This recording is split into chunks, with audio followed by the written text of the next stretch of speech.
কি দলিল কি প্রমাণ কি? দলিল প্রমাণ তো অগণিত। আমি দুইটি দলিল আপনাদের সামনে পেশ করছি। প্রথম দলিল হলো যে আল্লাহ রাব্বুল আলামিন পূর্বে যত নবী রাসূল দুনিয়াতে পাঠিয়েছেন, নবী রাসূল দুনিয়াতে পাঠানোর ক্ষেত্রে আল্লাহ পাকের একটা তরিকা ছিল, একটা সুন্নাত ছিল, নিয়ম ছিল। আল্লাহ পাকের নিয়মকে সুন্নাতুল্লাহ বলা হয়, আল্লাহর সুন্নত, আল্লাহর তরিকা। সেটা কি?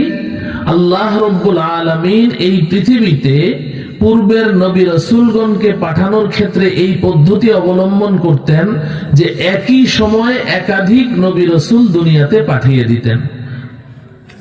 এলাকা ভিত্তিক নবী পাঠাতেন, দুইজন তিনজন নবী একসাথে পাঠিয়ে দিতেন। এই এলাকার নবী ভিন্ন, ওই এলাকার নবী ভিন্ন। এই এলাকায় এক নবীর নবুয়ত চলছে, পার্শ্ববর্তী এলাকায় আরেক নবীর নবুয়ত চলছে।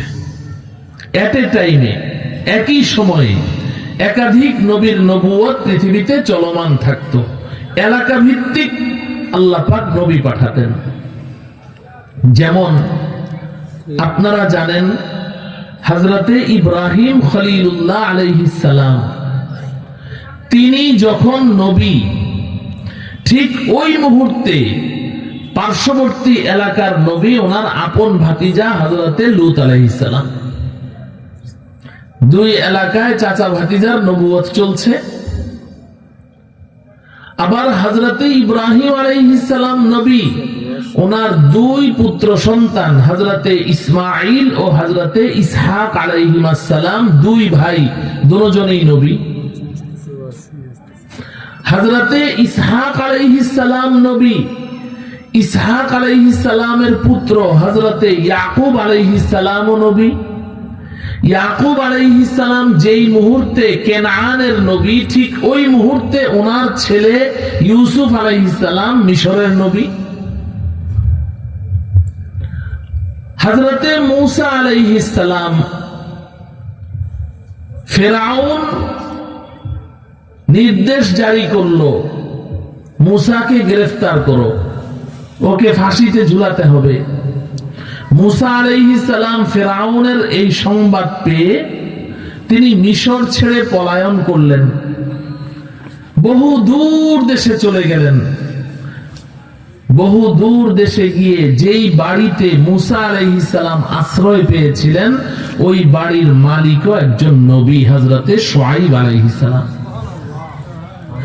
তো বলার উদ্দেশ্য হলো যে আল্লাহ রাব্বুল আলামিন পূর্বের নবী রাসূলগণকে এলাকা ভিত্তিক পাঠাতেন, নবুয়তের এলাকা ভাগ করে দিতেন। আপনার নবুয়ত ওই এলাকায়, আপনার নবুয়ত ওই এলাকায়, এই নবীর নবুয়ত ওই এলাকায় চলবে না, ওই নবীর নবুয়ত এই এলাকায় চলবে না, এলাকা ভাগ করে দিতেন। পক্ষান্তরে আল্লাহ রাব্বুল আলামিন আমাকে আপনাকে যেই নবী দান করেছেন, যেই রাসূল, যেই পয়গম্বর দিয়েছেন, আমাদের নবীর নবুয়ত কোন এলাকার সাথে সীমাবদ্ধ? কোন এলাকার সাথে সীমাবদ্ধ না, না, না, না, না।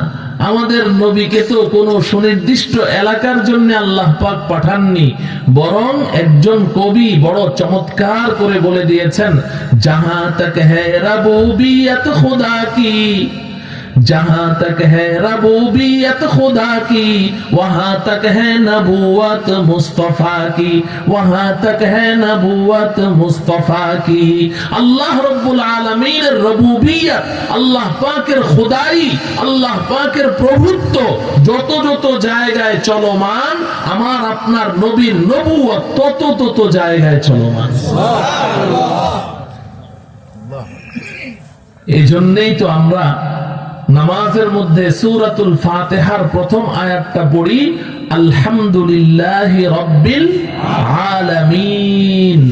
সমস্ত প্রশংসা ওই আল্লাহর, যিনি রব্বুল আলামিন, সব জগতের প্রতিপালক। আলামিন বহু বচন, আলম এক বচন, আলম একটা জগৎ, আলামিন সমস্ত জগৎ। এই যে আমরা দুনিয়ার জগতে বসবাস করছি, এমন জগৎ কি শুধু একটি না, আরো আছে, আরো অসংখ্য জগৎ আছে। তো আল্লাহ কি শুধু এই দুনিয়ার জগতের রব না, সব জগতের রব? সব জগতের রব। এজন্য রব্বুল আলম আল্লাহ পাক বলেন নাই, আলামিন বলেছেন। এক জগতের রব নয়, সমস্ত জগতের রব। তো আমার আল্লাহ হচ্ছেন রব্বুল আলামিন, আর আমাদের রাসূল হচ্ছেন রাহমাতুল লিল আলামিন। সমস্ত জগতের জন্যই আল্লাহ রহমত হিসেবে পাঠিয়েছেন।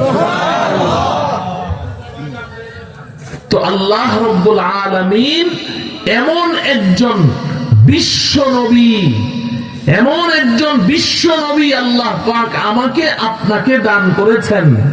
এখান থেকেই পরিষ্কার বুঝে আসে যে আল্লাহ রব্বুল আলামিন পূর্বের সমস্ত নবী রাসূলের চেয়ে আমাদেরকেই সবচেয়ে বেশি ভালোবাসেন, আমাদেরকেই সবচেয়ে বেশি মুহাব্বত করেন। আলহামদুলিল্লাহ বলেন। আপনাদেরকে একটা কথা বলি, বেয়াদবি নেবেন না তো? আপনারা তো আমার কথা শুনতে বসেছেন না? এখন এদিক দিয়ে যেই যায় তার দিকে যদি এভাবে তাকান, তাহলে কি কথা বুঝে আসবে? হ্যাঁ, আপনি কলসি নিয়ে গেছেন, টিউবওয়েলের নিচে পানি চাপছেন, পানি নিবেন কলসি ভরে।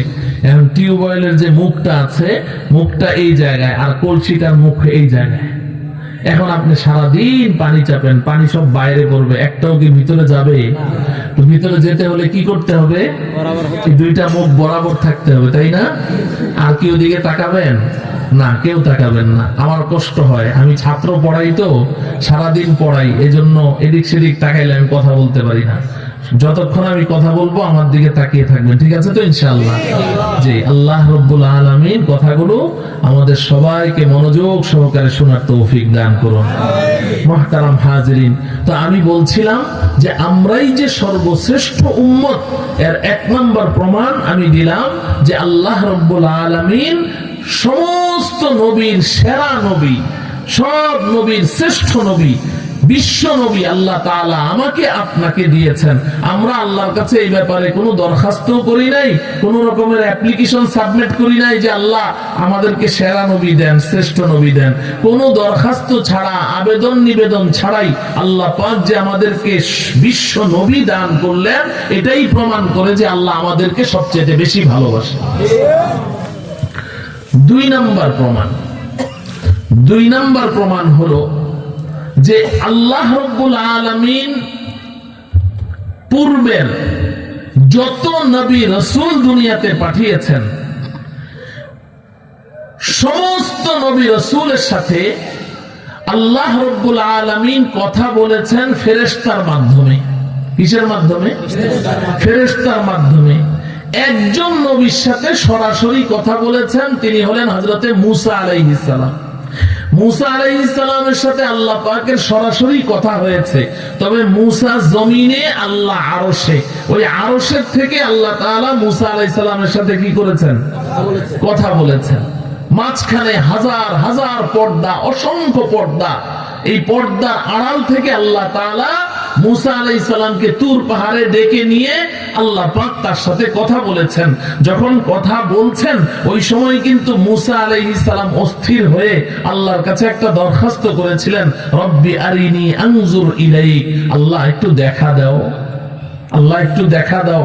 কারণ প্রেমিক আর প্রেমাস্পদ যখন কথা বলে, তো তখন দেখার জন্য পাগল হয়ে যায়।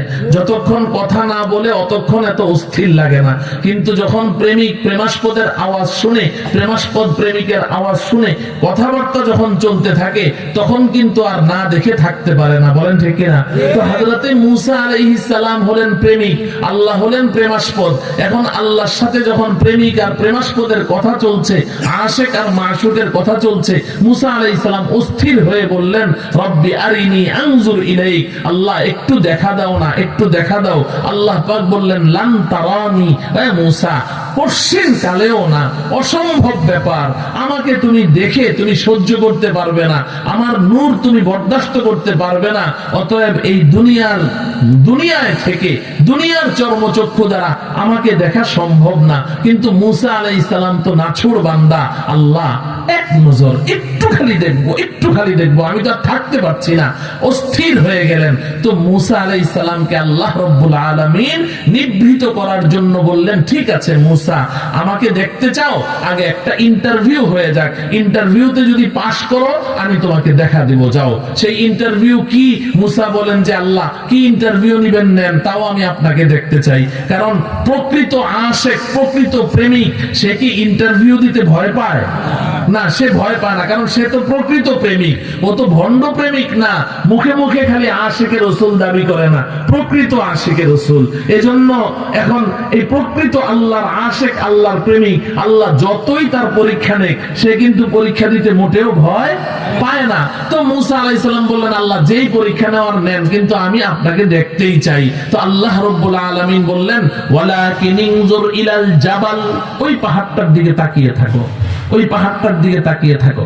ফাইন ইস্তাকাররা মাকানাহু ফাসাউফা তারানি, আমি ওই পাহাড়টার উপরে আমার একটু নূর ছেড়ে দিব, আমার জাতি নূর আমি একটু পাহাড়টার উপরে ছেড়ে দিব। যদি পাহাড়টা ঠিকঠাক থাকে, পাহাড়ের মধ্যে কোনো পরিবর্তন না আসে, তাহলে মূসা বুঝবা যে তুমিও দেখতে পারবা। পাহাড় যদি সহ্য করতে পারে, তাহলে তুমিও সহ্য করতে পারবা, সমস্যা নেই, এরপরে আমি তোমাকে দেখা দিব। মূসা আলাইহিস সালাম পাহাড়ের দিকে তাকিয়ে রইলেন। এবার আল্লাহ রাব্বুল আলামিন তার নূরের একটা ছিটা, একটা কণা ওই পাহাড়ের উপরে ছেড়ে দিলেন। কতটুকু নূর ছেড়েছেন জানেন? আল্লামা সানাউল্লাহ পানিপতি রাহমাতুল্লাহি আলাইহি তাফসীরে মাযহারির মধ্যে লিখেছেন যে একটা সুইয়ের পাছার ছিদ্রি দেখেছেন? অনেক বড় একটা সুইয়ের পাছার ছিদ্রি দিয়ে যতটুকু নূর আসা সম্ভব, এর ৭০,০০০ ভাগের ১ ভাগ নূর আল্লাহ তাআলা ওই দিন ওই পাহাড়ের উপরে ছেড়েছেন। ফালাম্মা তাজাল্লা রাব্বুহু লিল জাবাল জাআলাহু দাক্কান ওয়া খাররা মূসা সাইকা। আল্লাহ রাব্বুল আলামিন এতটুকু নূর যখন ওই পাহাড়টার উপরে ছাড়লেন, ওই পাহাড়টা একটা ঝাঁকুনি দিয়ে মাটির সাথে মিশে গেল, আর মূসা আলাইহিস সালাম বেহুশ হয়ে পড়ে গেল। ইন্টারভিউতে পাস না ফেল? ফেল। ফালাম্মা আফাকা ক্বালা সুবহানাকা তুবতু ইলাইকা ওয়া আনা আউয়ালুল মুমিনিন। এবার মূসা আলাইহিস সালামের যখন হুঁশ ফিরে আসলো, হুঁশ ফিরে আসার সাথে সাথে বলে, আল্লাহ তওবা তওবা তওবা, আর এই দাবি করব না। আমি বুঝে ফেলেছি যে আমার পক্ষে আপনার নূরের তাজাল্লি সহ্য করা কিনা সম্ভব নয়। তো মূসা আলাইহিস সালাম আল্লাহকে দেখতে পারলেন না, দেখার দরখাস্ত করেছেন, কিন্তু আল্লাহ বলেছেন মূসা সহ্য করতে পারবা না। পক্ষান্তরে আমার আপনার পয়গম্বর, এখন আরবি কোন মাস চলে? রজব মাস। বলেন না কোন মাস চলে? রজব মাস চলে। এই রজব মাসে কি কোনো ঘটনা আছে? কি ঘটনা আছে?